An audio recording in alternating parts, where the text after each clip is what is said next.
John Shrek McPhee, you are a master instructor and subject matter expert, also known as the Sheriff of Baghdad, or Shrek. You are a retired U.S. Army Special Operations Sergeant Major with over 20 years of distinguished service. John McPhee, the Sheriff of Baghdad, a former Delta Force operator, respected trainer, and internet personality.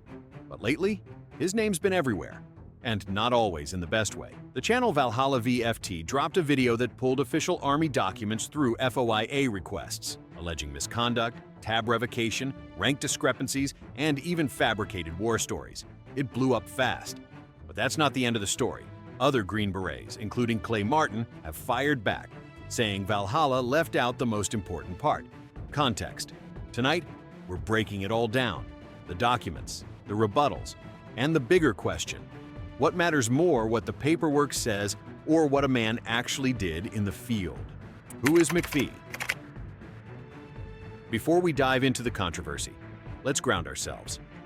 John McPhee served in the U.S. Army for nearly 2 decades. From the early 90s through the height of the global war on terror, he became known as an operator with Delta Force, later branding himself as the Sheriff of Baghdad. Post-service, he built SOB Tactical, trained thousands in marksmanship, and became a mentor figure online. To many, he's a respected no-BS voice in the shooting world. To others, he's polarizing. And that's where the drama begins. Claim number 1, tab revocation and reclass. The first and most headline-grabbing fact. He brought shame on himself and his unit, which is why they stripped him of his Green Beret. They stripped him of his long tab. They stripped him of his rank. Really? They stripped him of his security clearance. He is an 11 Zulu, and he should be introducing himself as so, because that's what he is. What's an 11 Zulu? Anytime you're an E8, you get a Zulu. So 11 being infantry and Gotcha. E8 being Zulu. So In 2009, John McPhee had his Special Forces tab revoked.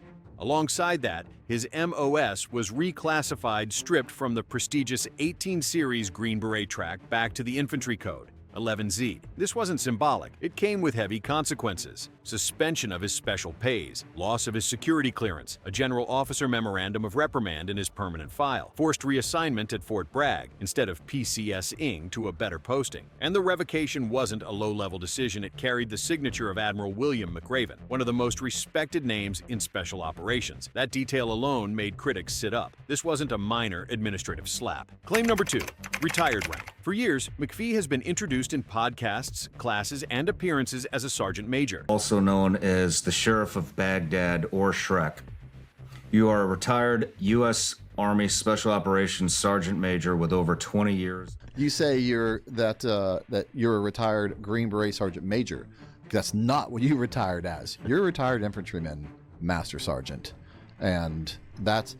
But the FOIA released records show something different. He officially retired as a Master Sergeant. That might sound like just one pay grade, but in the military, it's not a small distinction. A Sergeant Major carries symbolic weight, the top enlisted advisor, the pinnacle of respect. Retiring as an E8 instead implies he never officially held that final echelon in his records. To critics, this looks like a deliberate inflation of his resume, making himself sound higher ranking than the paperwork allows. Claim number 3, adultery reprimand. John McPhee is a documented woman beater. I don't normally bring in personal stuff to episodes, but when the personal stuff plays into your professional life, like, well, now it's game. So this isn't us going personal on it.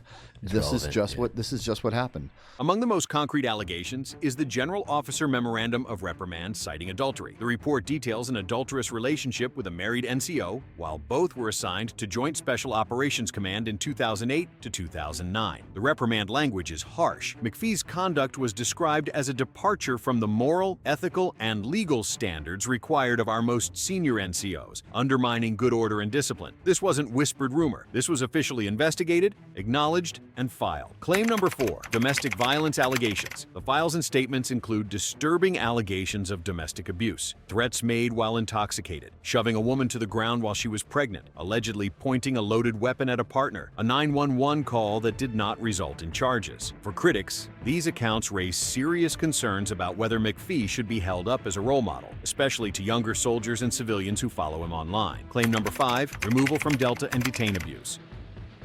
Perhaps the most damaging claim in the documents is that McPhee was removed from Delta Force not because of personal issues, but due to excessive abuse of detainees. This is explosive because it contradicts McPhee's own public story, where he often framed his exit as being tied to divorce and personal struggles. The FOIA material suggests, instead, that leadership determined his actions in handling detainees crossed ethical and legal lines. Critics argue this is a direct betrayal of the Special Forces motto, De oppresso liber, to free the oppressed. Email and consent concerns. And then emailed her from his military email address saying, hey, I hope you don't think I'm a rapist. Well, I hope she does, because that's what that is. Yeah. Yeah.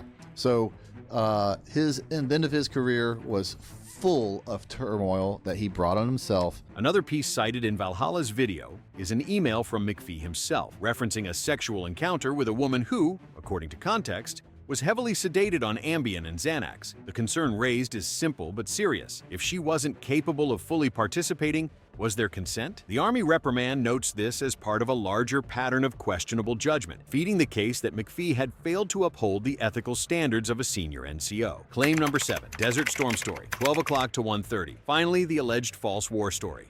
Did you do any deployment trips in that 18 months?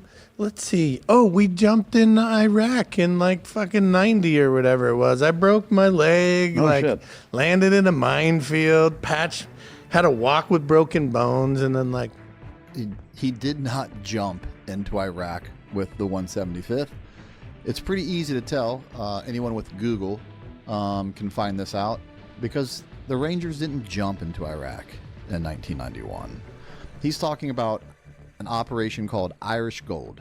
Irish Gold was the code name for an airborne assault conducted by the 1st Battalion, 75th Ranger Regiment in Kuwait in December 1991. On a podcast, McPhee claimed he jumped into Iraq during Desert Storm in 1990 and landed in a minefield. But the records show he enlisted in January 1991. Desert Storm combat ended in February 1991 while he was still in basic training. His awards list does not include the Southwest Asia Service Medal or the Saudi Liberation Medal, both mandatory for Desert Storm vets. The only Gulf-related medal he holds is the Kuwait Liberation Medal, which was awarded up until 1993, long after the war itself. To critics, this isn't a simple slip of memory. It looks like stolen valor, a dramatic, fabricated story that doesn't align with the facts. So where does this leave us? Valhalla VFT laid out hard documents tab revocations, reprimands, and service records. Clay Martin and others fire back with lived context, the chaos of early GWAT, the reality of leading in Delta, and the idea that paperwork doesn't erase what men actually did in combat. This isn't just about McPhee. It's about who owns the narrative, official documents or the memories of those who fought beside you. The truth? Probably somewhere in the messy middle. What's undeniable is this: John McPhee's name isn't leaving the conversation anytime soon. For some,